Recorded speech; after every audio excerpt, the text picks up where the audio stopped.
اعوذ بالله من الشیطان الرجیم بسم الله الرحمن الرحیم. اووم باب بهادری، زړورتوب او د مرګ شوق.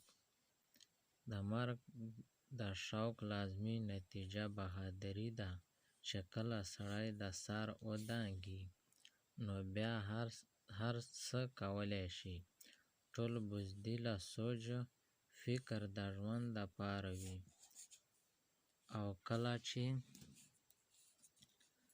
د مرګ شوق پیدا شي نو نه د مال محبت پاتې کیږي، نه د دښمن ویره. ارمان چې ماته هم د دې رښتینو په تفصیل دا دولت نصیب شوی. اعوذ بالله من الشیطان الرجیم بسم الله الرحمن الرحیم. اووم باب بهادری، زړورتوب او د مرګ شوق.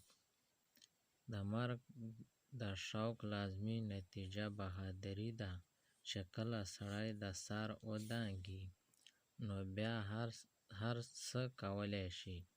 ټول بزدل سوچ فکر د ژوند دپاره وي، او کله چې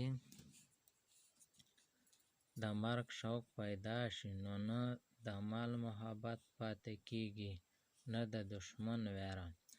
ارمان چې ماته هم د دې رښتینو په تفصیل دا دولت نصیب شوی.